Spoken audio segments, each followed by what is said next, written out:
Good morning বন্ধুরা, জয়তিস kitchen আরও একটা ভিডিওতে সবাইকে স্বাগতম।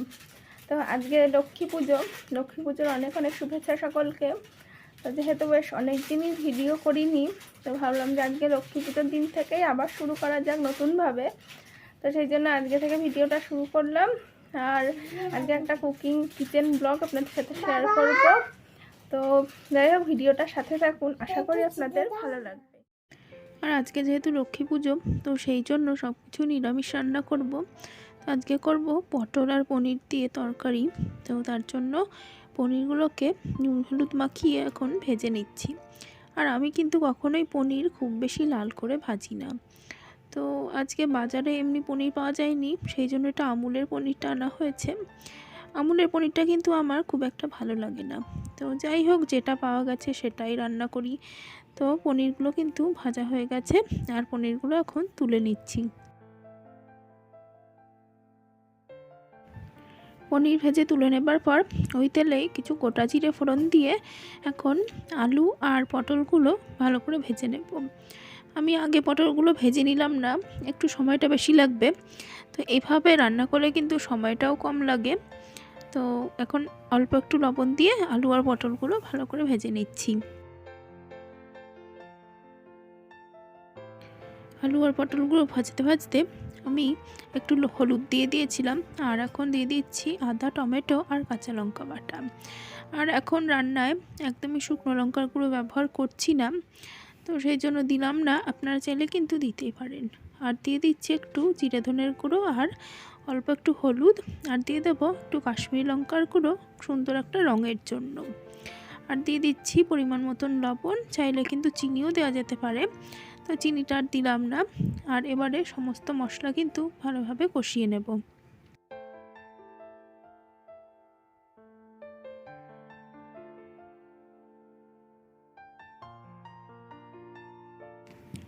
আলু পটলের সাথে সমস্ত মশলা কিন্তু ভালোভাবে কষানো হয়ে গেছে। আর এখন ভেজে রাখা পনিরের টুকরোগুলো দিয়ে দিলাম, দিয়ে ভালোভাবে একটু মিশিয়ে নিয়ে এবারে পরিমাণ মতন জল দিয়ে তারপরে ভালোভাবে ফুটিয়ে নেব।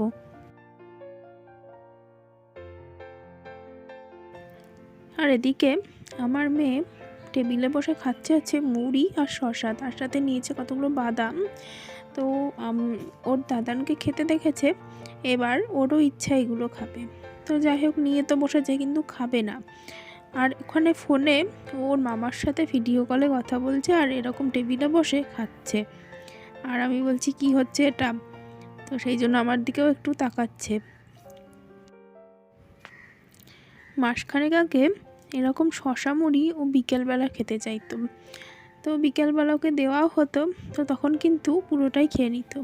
আর এখন যেহেতু সকালবেলা একবার ওর খাবার খাওয়া হয়ে গেছে, পেট যেহেতু ভরা, সেই জন্য এটা কিন্তু সম্পূর্ণটা দেখে ওর একটু ইচ্ছা হয়েছে, তাই নিয়েছে। যাই হোক, নিয়ে বসেছে খেতে, এটাই কিন্তু অনেক।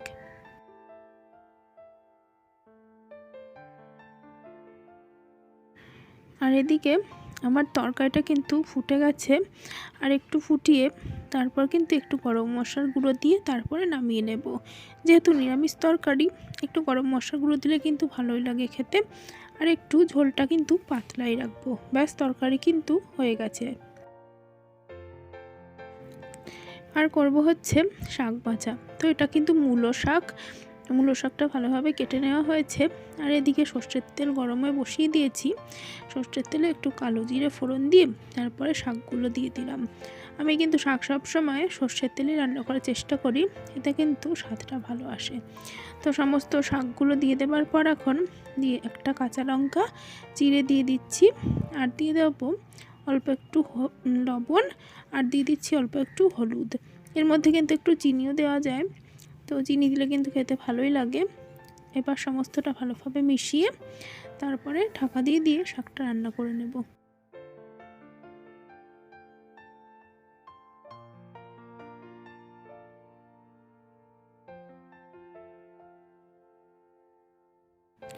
আর এই যে শাক থেকে কিন্তু প্রচুর জল বেরিয়েছে, এই জলেই কিন্তু শাকটা রান্না হয়ে যাবে।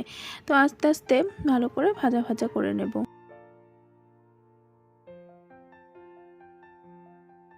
শাক ভাজাটা কিন্তু হয়ে গেছে, এটা কিন্তু খেতে বেশ ভালোই লাগে।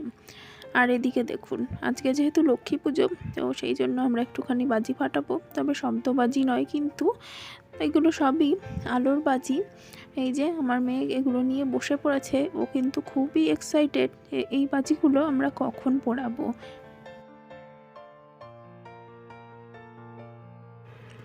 আর এদিকে নারকেল ছোলা হচ্ছে, বানাবো হচ্ছে নাড়ুগুলো সন্ধ্যাবেলা বানাবো। এবছর লক্ষ্মী পুজোটা আর করতে পারলাম না, কারণ শ্বশুর মশাই খুবই অসুস্থ, তো সেই জন্য লক্ষ্মী পূজার করা হলো না এবছর। তো যাই হোক, সামনের বছর চেষ্টা করব করার, কিন্তু লক্ষ্মী পুজো করছি না, তাতে কি, নাড়ুটা তো করা যেতেই পারে। আর এদিকে এই যে আলোটা, এটা আমরা ফ্লিপকার্ট থেকে নিলাম, তো এইমাত্রই এটা ডেলিভারি দিয়ে গেল, আর আমি একটু জ্বালিয়ে দেখে নিচ্ছি যে ঠিকঠাক আছে কি না। তো খুবই সুন্দর লাগছে, যখন এগুলো ব্যালকনিতে ঝোলাবো তখন কিন্তু সেটা আপনাদেরকে দেখাবো। তো এটার কিন্তু ওই সুইচটা দিয়ে মোডটা চেঞ্জ করা যায়। তো এই যে দেখুন, খুব সুন্দর লাগছে কিন্তু এগুলো যখন জ্বলছে।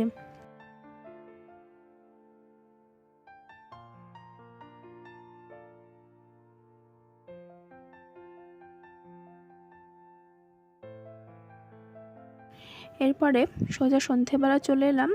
তো এই যে নারকেলটাকে আমি মিক্সিতে ভালোভাবে গ্রেট করে নিয়েছি। মিক্সিতে কিন্তু খুবই তাড়াতাড়ি হয়ে যায় নারকেল গ্রেট করা। সমস্ত নারকেলটা ভালোভাবে গ্রেট করে নিয়ে তারপর এখন কড়াইতে নিয়ে নিলাম, আর এখন গুড়টা দিয়ে নারকেলটা ভালোভাবে মাখিয়ে নেব। এটা কিন্তু আমি আখের গুড় নিয়েছি, আর আখের গুড় একটু শক্ত ধরনের হয়, সেই জন্য প্লাস্টিক থেকে বার করতে একটু অসুবিধা হয়ে গেল। তো যাই হোক, এখন নারকেল দিয়ে গুড় দিয়ে নারকেলটা ভালোভাবে মাখিয়ে নেব।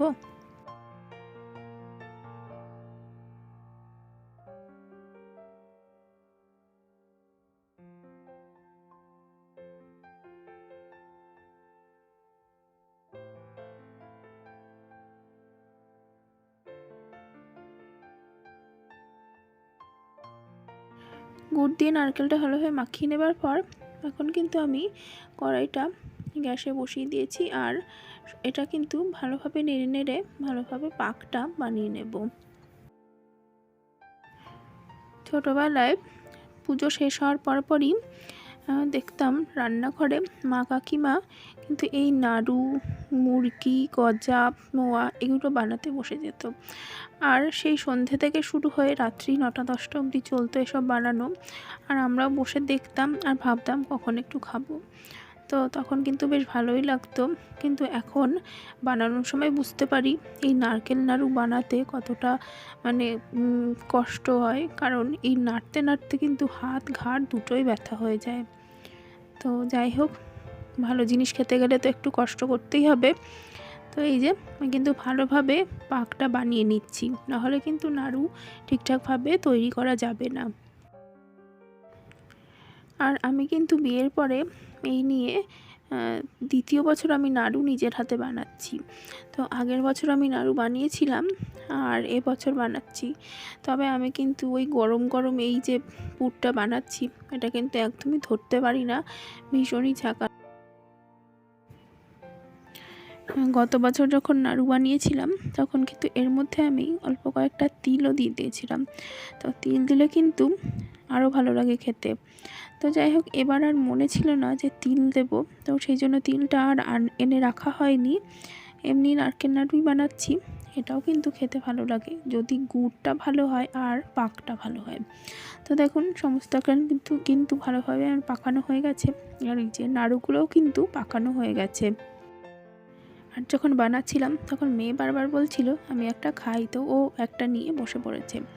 আর এই যে লাইটগুলো কিন্তু জ্বালিয়ে ফেলেছি, দেখুন দারুণ লাগছে দেখতে, বেশ বিভিন্ন মাল্টি কালারের, তো সেই জন্য এটা কিন্তু খুবই সুন্দর লাগছে। আর আজকে আমাদের এই বাইরের লাইটগুলোও জ্বালিয়ে দিয়েছে, তো সেই জন্য সমস্তটা কিন্তু খুবই সুন্দর লাগছে।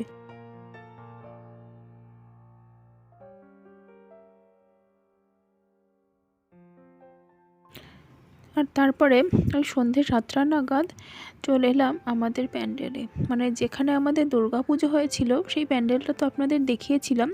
তো সেই প্যান্ডেলটার ভেতরেই কিন্তু লক্ষ্মী পুজো হচ্ছে। তো আমাদের এখানকার সমস্ত বউরা মিলে এই লক্ষ্মী পুজোটা করছে, তো সেটা দেখতেই চলে এলাম।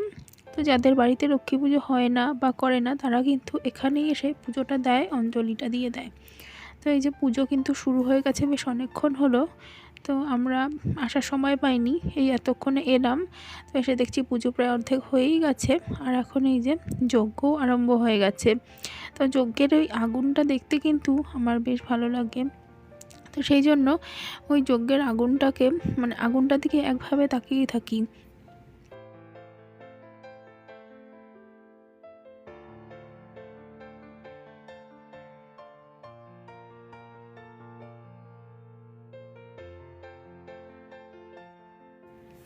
আর তারপরে পুজোর শেষ হয়ে যাবার পরে ওখান থেকে প্রসাদ নিয়ে তারপরে আমরা চলে এসেছি ভেতরে। আর এখানে এখন এই যে বাজি পোড়ানো হচ্ছে। তো আমার মেয়ে আর সাথে আমাদের সামনের কোয়ার্টারের বাচ্চাটা, ওরা দুজন মিলে কিন্তু বাজি পোড়াচ্ছে। তো ওদের আনন্দতেই তো আমাদের আনন্দ। তো ছোটোবেলায় যখন আমরা এরকম বাজি পোড়াতে চাইতাম তখন কিন্তু আমাদের মা বাবারা সহজে কিন্তু বাজি কিনে দিতে চাইতো না। তো যাই হোক, ওদের আনন্দ দেখে কিন্তু এখন আমাদের আনন্দ লাগে। আর ওই যে আমাদের ব্যালকনিতে আলোটা জ্বলছে, আর এদিকে আমাদের সমস্ত আলোগুলো কিন্তু জ্বালিয়ে দিয়েছে, বেশ ভালো লাগছে দেখতে। আর এরা দুজন ভয় পাচ্ছে, মানে আমরা চটপটি ফাটাচ্ছি আর আর ওরা ওইটা দেখে কিন্তু ভয় পাচ্ছে, যেহেতু চটপটিতে একটু আওয়াজ হচ্ছে। তো সেই জন্য ওরা দুজন দুজনকে জড়িয়ে ধরে ওইভাবে দাঁড়িয়ে রয়েছে।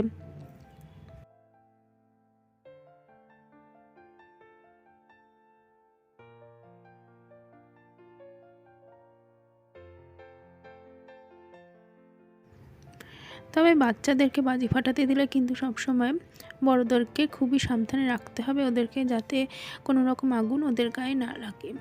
তো যাই হোক বন্ধুরা, ভিডিওটা আজকে এখানেই শেষ করলাম। ভিডিওটা ভালো লাগলে অবশ্যই ভিডিওতে লাইক দেবেন, কমেন্ট করবেন, আর অবশ্যই চ্যানেলটিকে সাবস্ক্রাইব করে পাশে থাকবেন। অনেক ধন্যবাদ বন্ধুরা।